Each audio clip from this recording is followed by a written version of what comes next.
So thank you very much for your kind introduction, Laurent. And as Laurent already pointed out, I'm an experimentalist, so a non-bioinformatician. So I look on these topics, for instance, here now single-cell microRNA sequencing from a biologist's perspective.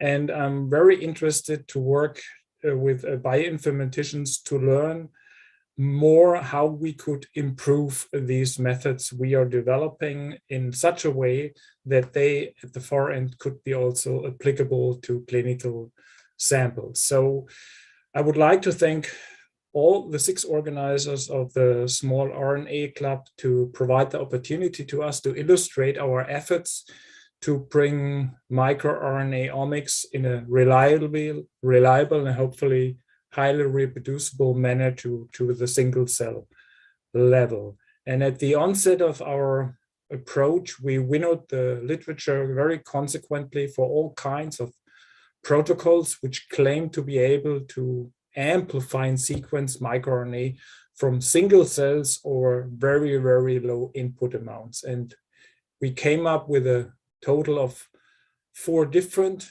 basic protocols, which mainly differed in the way how adapters are ligated to the target molecules, in this case, small mRNA, and how these adapters were modified to improve this step, as it was already known from bulk microRNA sequencing that this step is the most crucial one in making microRNA compatible with omics approaches. And after we selected the most useful protocols, the most reliable protocols, we thought to exchange whenever possible different adapters in different protocols, as this wasn't done so far in a consistent way in those publications.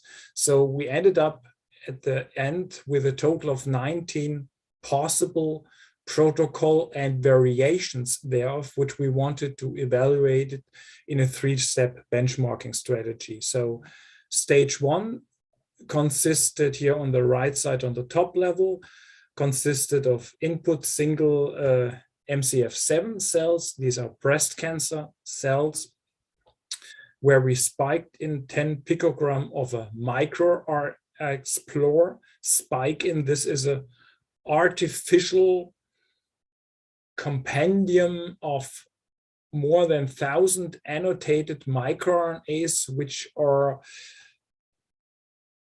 created as a pool of microRNAs in equimolar concentrations. And we then used these 4 basic protocols, one coming from a lab located at the Karolinska Institute from the Richard Sandberg lab. One was published as the so-called 4N because it includes 4 random nucleotides, the adapter ends protocol, a so-called CleanTag protocol, which has a CleanTag modified adapter at the end, and a polyadenylation-based protocol, which adds a poly-A tail to non-poly-A containing microRNAs. And then in the second stage, here in the middle of the right side labeled with the number 2, we performed those experiments on a real single cell level. We left out the spike in, and then we wanted to confirm those results with cell lines, with real single cells from cell lines, from different organs, from different tissues, from different diseases. And the final answer, we wanted to apply the protocol we have selected for best performance to circulating tumor cells of patients suffering from small cell lung cancer. In the next slide, you see the basic cell handling on the microRNA focused library preparation strategy, which was basically identical in all different stages of the benchmarking strategy. So the target cells were isolated from cell lines or liquid biopsy by means of epitope-based cell enrichment. The cells were directly transferred to the lysis buffer, which contains an RNase inhibitor preventing further RNA degradation. And the microRNA was amplified and at the same time linked to a unique molecular identifier, UMI, and all amplified single cells microRNA libraries were quantitatively and qualitatively assessed, and the sequencing then was performed, which you can read on the lower part of the column, on an Illumina microRNA-seq with a standard single cell read 1 × 75 base pair chemistry, and the base call files were then exported. So in all protocols, these are 3 of the selected basic protocols. The 5.S ribosomal RNA is targeted and digested before manipulation of microRNA starts, because it was known from previous experiments. This is one of the greatest backgrounds in all microRNA sequencing attempts. In the protocol B, which is shown on the left, you see that the adapter has an O-methylation, which should prohibit adapter dimerization. In the protocol C, shown in the middle, a single-strand binding domain plus a deadenylase-enabled exonuclease digestion happens, which should help to prevent adapter dimerization.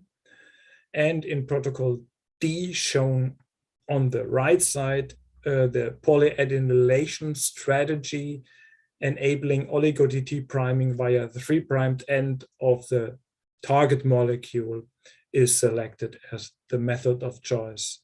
All protocols in common is that after 5' adapter ligation, reverse transcription and cDNA amplification is carried out, yet all protocols differed. That was what I was mentioning before, in the way the adapter dimerization should be prohibited, which clearly pinpoints to the major problem of all small RNA protocols, preventing adapter dimer formation.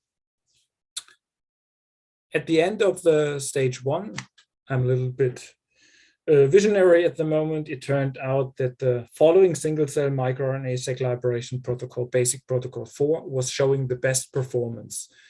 Its basic properties are: you have a free 3' tritoxin group at the end of the microRNA. The chemically modified adapters avoid ligation to each other, and there is a UMI part of the adapter, which consists of 8 random bases, which later on is used in bioinformatics processes to remove potential PCR duplicates generating through the experimental process. So here you can see the overlaps of all bioanalyzer profiles of all replicates for each protocol with variant we tested at the first stage. Remember, we tested 19 different protocol variants. And these data show that the fragments of around 125 base pairs, unfortunately, the scale is a little bit small. It's the peak on the left side, is likely to represent the adapter dimers, whereas the fragments of around 140 to 150 base pairs are likely to represent the libraries with the microRNA insert. Here you can see an illustration of the bioinformatic part of the microRNA sequencing pipeline. First, the BCL files, which were exported from the left side of the column, were converted to FASTQ using BCL2 FASTQ. The UMI of each read was extracted and copied in its header, and adapter trimming and quality trimming was performed with CutAdapt. And the reads, which were trimmed at the 3' end of, and the poly A tails, poly G tails, and PCR primers were removed. And trimming was performed up to 3 times per read, while allowing a sequence error rate of about 10%. The adapter dimers were determined then later on as all reads with less than 4 bases remaining after trimming, because then all the adapter dimers were identified.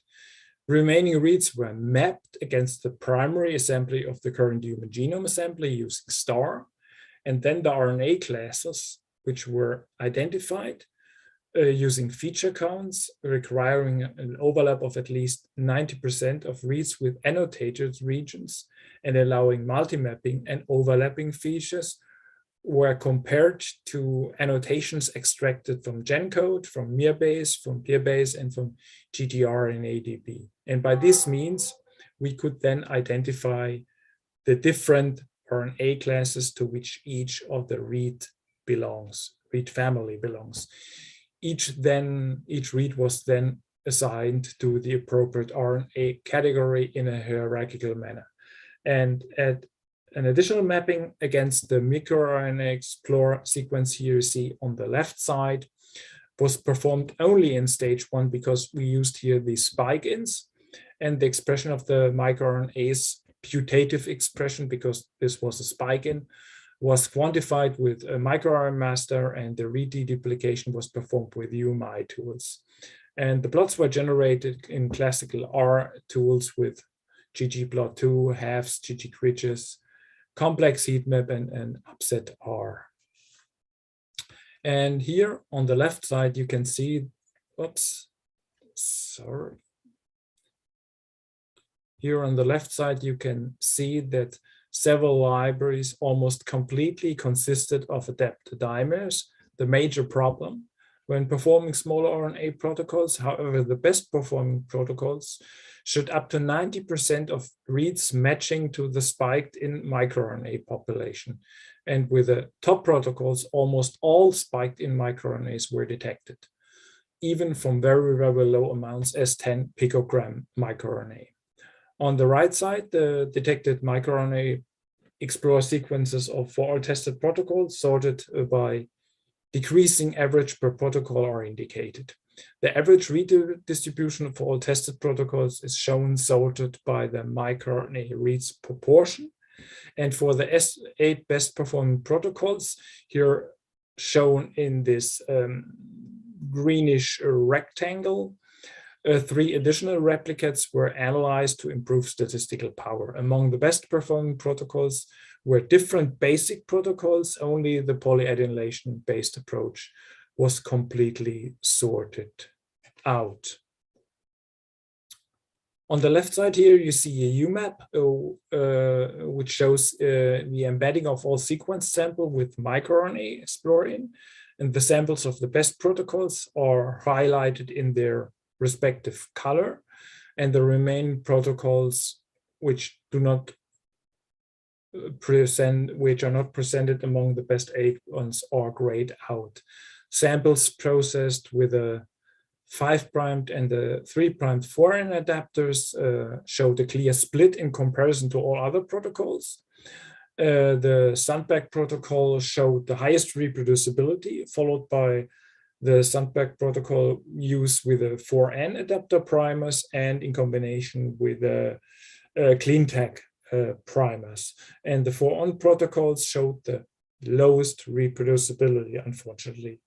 On the right side, the Euclidean distance on the log2 transformed sequence expression shows the reproducibility between all replicates of the same protocol in green and between all samples of one protocol variant compared to all other protocols in brown.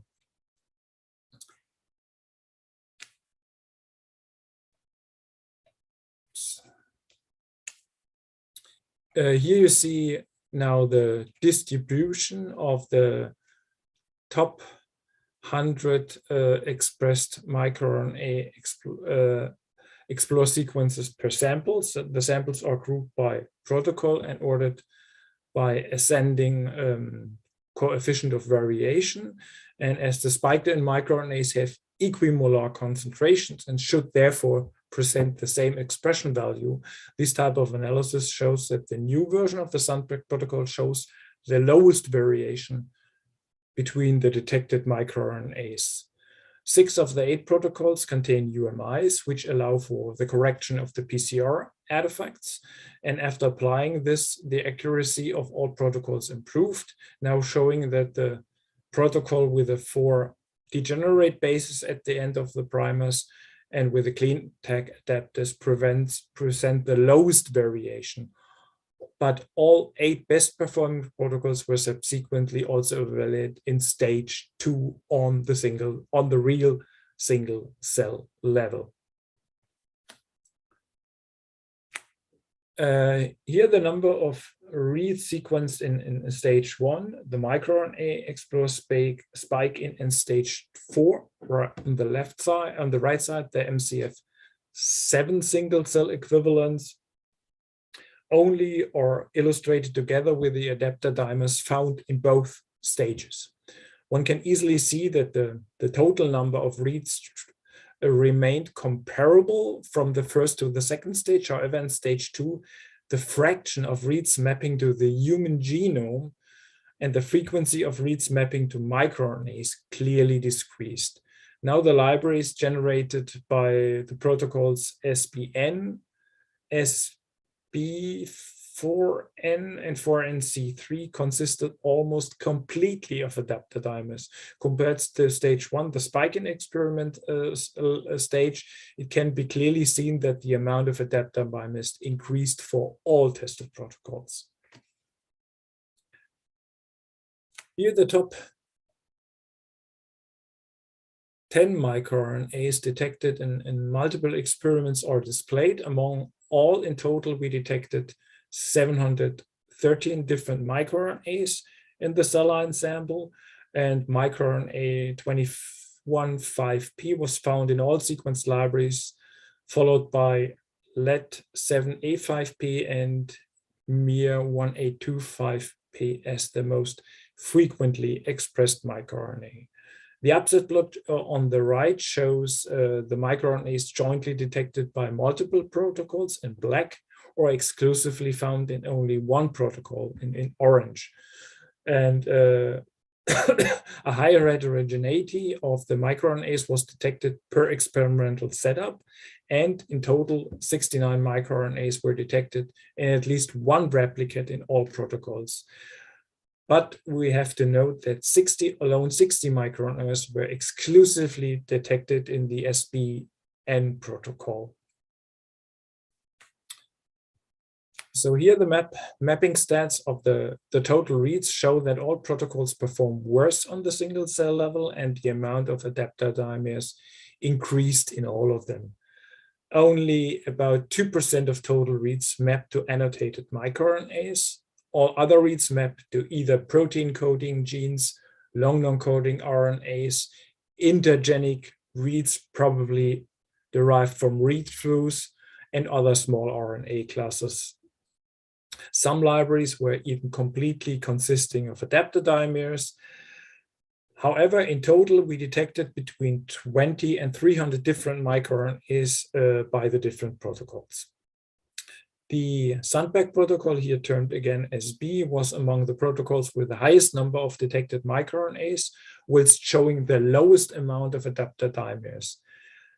However, it has to be noted that the Sandberg protocol published first, the original one, performed better than the newer version, the updated protocol, although the recent version showed the best performance in stage 1 of the benchmarking strategy. So lifting or shifting from the spike-in level to the real single cell level slightly changes the performances of the different protocols, probably due to ingredients coming from the lysed cell. In the third stage, we then tested single cells originating from cell lines of various origin and disease. And therefore, we built up the last pillar of the microRNA-genome sequencing analysis pipeline, aiming at microRNA discovery, which you see completely on the right side. We determined the most variable microRNAs by the variant stabilizing transformation implemented in Seurat, and a 2D UMAP embedding was created by UVOT. And for cell lines in CTC, Seurat was used to process the expression matrix by normalizing the reads to the logarithmized counts normalized by the library size. And Louvel clustering of the CTCs was performed on a shared nearest neighbor graph. Again, we determined the average read distribution for all tested cell lines, sorted by microRNA reads proportion, and detected microRNAs for every sample, sorted by decreasing average per cell line. This clearly showed that the SBN protocol, meaning the new Sandberg version with the CleanTech adapter performance, was comparable to the benchmarking stage in all tested cell lines.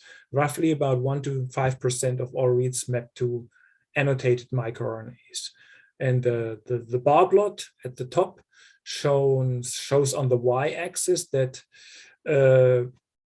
30 to 250 different microRNAs could be detected per cell in the cell lines. And the bar plot on the left shows on the x-axis the total number of microRNAs detected in at least one of the samples of the cell line. The upset plot, shown on the lower level on the right, shows the microRNAs jointly detected in multiple cell lines, again in black, or exclusively found in only one cell line, again shown in orange. And this nicely illustrates that samples cluster by cell type, whereas the hematopoietic cell lines cluster closer together, which is in fact not really surprising, but was nice to see. Here you see that the enriched categories of each tested cell line point towards the correct tissue of origin or disease type, clearly indicating that microRNA expression profiles derived from single cells generated by the SBNCNL protocol should also be usable to deduce the tissue of origin from rare cells isolated from clinical samples. To generate a proof of concept for this assumption,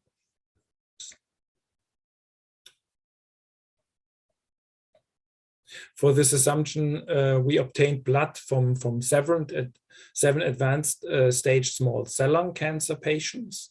And from one blood draw, we performed CTC enumeration with the gold standard in blood-based liquid biopsy, the cell search instrument. And from a second tube, we performed the Percol gradient plus EpCAM staining in order to isolate the EpCAM positive cells into microRNA lasers buffered by micromanipulation. You cannot simply do this from tubes which are designated to handle samples for the cell search samples, because in these tubes, there is a permeabilizing agent in there which creates hole in the cell capsule, and thereby the RNA leaves the cell and cannot be addressed anymore later on. All patients received as you can see here, received as a first-line therapy a carboplatin adiposite treatment, and as a second-line topotecan treatment. However, the blood sample was taken at different times during the therapeutic treatment, which was not optimal for later on bioinformatic analysis. However, when you analyze patients, this is something you cannot always predict. In total, we isolated 67 circulating tumor cells for microRNA-seq using the SBCN protocol, SBNCL protocol. And after quality assessment of all those libraries, 53 showed sufficient quality for sequence analysis, which is quite a high percentage when working with single cell samples of cancer patients. We first then determined the distribution of reads, again mapped for each cell group per patient and ordered by descending microRNA proportion again. And this nicely shows here on the left side a similar amount of reads mapped to annotated microRNAs loci compared to the analyzed cell line derived single cell samples from stage 2.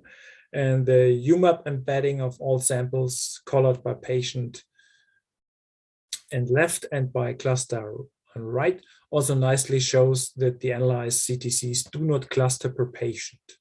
The expression distribution of the 6 most variable microRNAs depicts that some microRNAs show heterogeneous expression between the circulating tumor cells of the same patient, but this could simply mean it is depending on the time point of isolation that we were not able to detect this microRNA at this time.